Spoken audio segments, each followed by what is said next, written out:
Indonesian market workers are some of the biggest foreign exchange owners for the country. However, these migrant workers overseas are often met with numerous problems, such as those happening to Indonesian migrant workers in the neighboring country of Malaysia. Our reporter, Rahmat Idris, will dive deeper into the matter.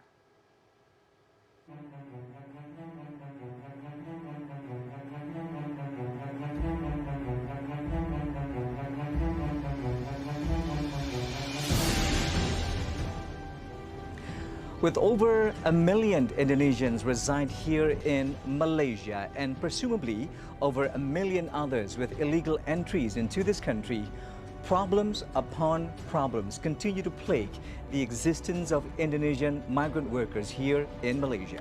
Join me, Rahmat Idris, as we dig deeper into the matters here at the shelter in Pantai Dalam, Kuala Lumpur, and the way the local organizations and our embassy resolve the matters. There are many stories to Indonesian migrant workers overseas, one of which is their necessary existence, but often neglected, sought after, but not always protected. The challenges to these Indonesian migrant workers in Malaysia have become even more complex after the pandemic is over. Even though the economy has slowly recovered, but challenges for these migrant workers continue to exist until now. Similarly, for these Indonesian migrant workers residing at the shelters, these young men have to live with the fact that they have been deceived by irresponsible agents. Jadi awalnya tuh kita kan nggak terbayang kita kerja di Malaysia kan. Awalnya tuh kita ada niatan itu pengen kerja ke Arab Saudi. Ya karena ikutin ya mungkin pengalaman orang tua gitu kan, ya pengen ikut pengalamannya lah ke Arab Saudi gitu kan. Aku kan browsing tuh memang ada niat ke Malaysia. Jadi berhubung nggak ada aku yang pergi sendiri kan, carilah di Facebook. Terus ketemu lah agen dari Bandung di Soreang. Dari kampung juga dia udah ke Malaysia. Terus dia bilang-bilang katanya kalau mau kerja di sini gaji besar. For a promise and hope for a better life, illegal ways were chosen. However, this only led to sorrow and pain. Ke agennya saya call agent, saya tanyain gaji di sini berapa kira-kira Pak, kata saya. Terus kata agent gaji sekitar 6 sampai 7 juta katanya. Terus untuk jam kerjanya gimana, berapa jam? Jam kerja ya kurang lebih 12 jam paling telat, itu juga udah masuk OT gitu. Nah setelah itu kan saya tergoda kan dengan gaji segitu. Terus dengan jam kerja pun juga cuma 12 jam kan. Saya nggak apa-apa lah, saya mau nyoba dulu aja ke Malaysia. Tapi setelah sampai sini, yang pertama dari jam kerja aja udah 14 jam. Terus untuk gaji pun nggak sesuai yang diomongin agent itu, jadi gaji. Satu, nggak sesuai dengan pekerjaan. Yang kita awalnya kerja apa, sampai sini kerja apa gitu kan. Saya kan awalnya kerjanya cleaner. Sampai sini kerja di resto. Saya nggak ada terbayang kerja di resto karena saya juga nggak ada bakat kerja di resto ya, nggak ada kemauan juga. Terus gaji, dulu kan yang saya pengen keluar gitu kan, tahunya kita kan gajinya gede lah. Tapi ya janjinya itu katanya kurang, paling kecil 7 juta, paling besar kamu 10 juta nyampe. Kalau sama OT sama paten sama apa-apa, sama uang tip katanya kan, nyampe kan 10 juta. Tapi ternyata sampai sini ya 1.000 ringgit. Kurang lebih ya 3 juta ya, itu pun masih kotor. Kita masih beli peralatan, beli apa-apa kita sendiri gitu. Besides the inconsistency of salary, these workers sometimes did not have the opportunity to exercise their rights. Ini aku kan di sini dibuang lah. Dibuang, benar-benar dibuang sama agen di sini. Pekerjaan diberhentiin, terus gaji nggak dikeluarin. Terus bilik nggak ada lagi. Jadi mau cari kerja takut. Akhirnya pergilah ke KBRI. The Indonesian Embassy in Kuala Lumpur, alongside AARMY, or the Society Organizations Alliance in Malaysia, have worked together to resolve a number of Indonesian migrant workers' issues, not only for those that have been tricked by irresponsible agents, but also workers who fall ill or even die in the country, by helping bring home the deceased back to Indonesia. So each person, if they overstay more than 2 years in Malaysia, they should pay the compound. We call it compound. Check out memo. Each person is 3,100 ringgit. It's around 17 million. And this is not a small amount for them. And mostly they are illegal. So the other thing is they are not in where. I mean, they are sick, some of them old, and some of them also, the community is not welcome he or she. So sometimes he homeless. So this is the challenge in some of the challenging for the migrant worker in Malaysia. Alhamdulillah, we the Indonesian NGO in Malaysia, we make the alliance during the pandemic. So from the pandemic, we have more than 40 NGO who make alliance together, who we have the collective work to help for those who Indonesian migrant worker here, especially during pandemic, who need help to providing the foodstuff, especially at the time, and after that they cannot survive anymore here. Then they have to return back to the home country. That's why we as a NGO in Indonesian NGO in Malaysia, also the people here, we are collectively working in hand with the Indonesian embassy here to help to give them assistance and also shelter if sometimes they are not they don't have any shelter. So we help to provide them as much as we can before they go back to the Indonesia. Bagian adik-adik yang di shelter nih pernah 21 orang. Nah, 21 orang. Titipan dari KBRI ada 17 orang.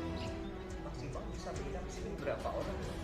Sini kan ada kamar, Pak ya, ada kamar, ada surau. Jadi untuk 17 orang bisa menampung lah, bisa menampung. Kalau yang sakit nggak pasti, Pak, nggak tentu. Kadang-kadang dalam 1 bulan ada 3 kali, 5 kali, bahkan sampai 10 kali laporan gitu. Kalau orang yang meninggal yang masuk ke IKMA, ke Ikatan Keluarga Madura, pernah 1 bulan 47 orang dipulangkan ke Indonesia, Pak. Director General of Immigration of Indonesia have conducted a number of preventive efforts by implementing policies to anticipate illegal Indonesian migrant workers, such as Memorandum of Understanding with a number of stakeholders to prevent non-procedural migrant workers. However, there are still those who disobey the regulations and continue to send Indonesian migrant workers illegally for personal profit. First, we have to go back to the family. If you have the strong family who take care and relationship, this is not happen. Yes, I understand that majority for those who have work outside to be a migrant worker, the economy is not so good in Indonesia, and they have been dream such kind of very high dream to work outside, but in the reality it's not like that.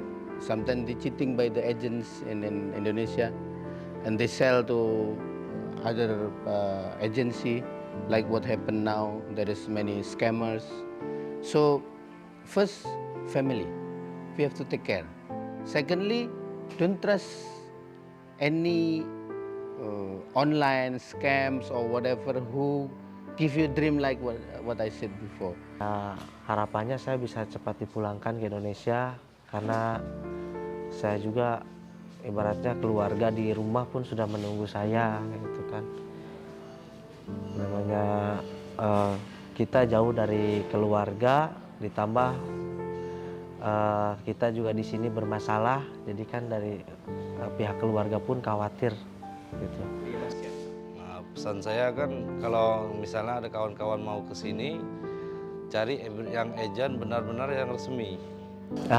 Kalau untuk saya enggak kayaknya. Kalau untuk saya enggak sih, soalnya udah kapok, udah trauma sih kalau udah kayak gitu. Rencana kita kerja di rumah aja.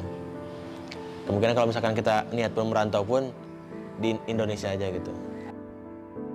The non-existent legal documents have posed these migrant workers to many issues such as exploitations, torture, and other violations.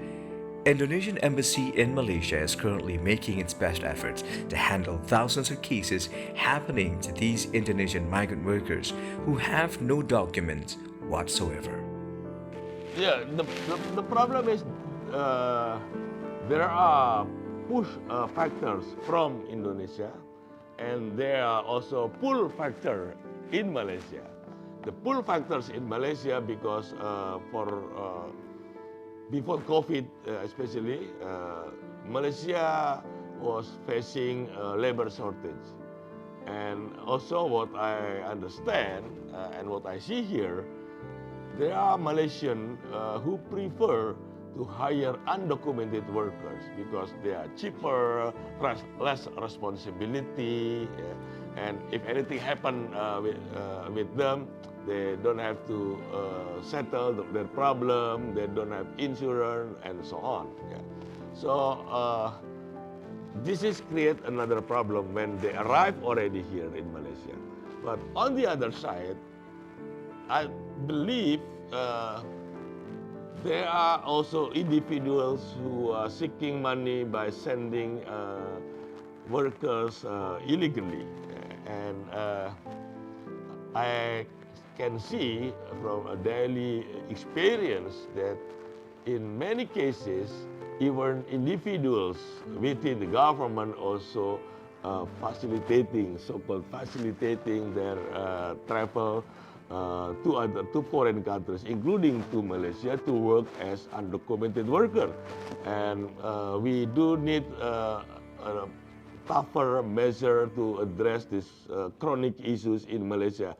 And I always said in different occasions, the root cause of this problem is corruption, both in the sending countries and also in the receiving countries. So this is the root causes of this trafficking. That the message that I want to deliver both to Indonesian community, Indonesian citizen, that if you want to work in foreign countries, not only in Malaysia, but in other foreign countries, please do follow the procedure.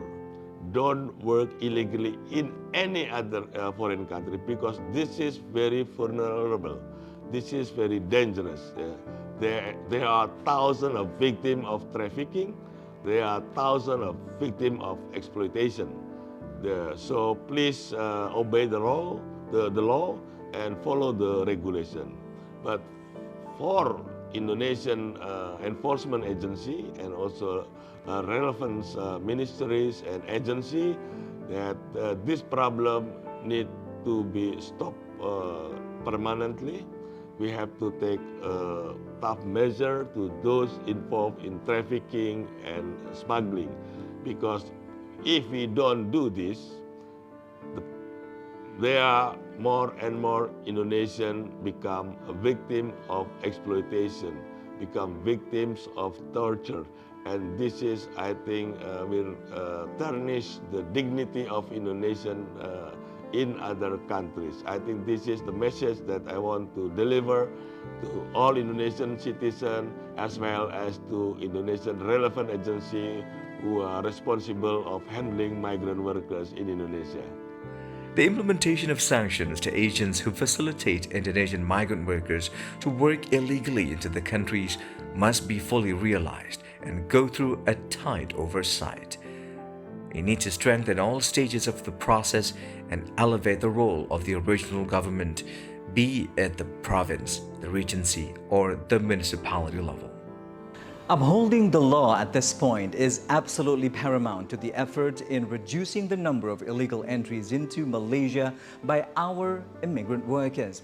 However, it will take a strong synergy between the government of Indonesia and Malaysia, facilitated by the Embassy of Indonesia in Kuala Lumpur, to take all of these preventive measures. From Kuala Lumpur, Malaysia, Rahmat Idris and Hari Hamdallah, TVRI World.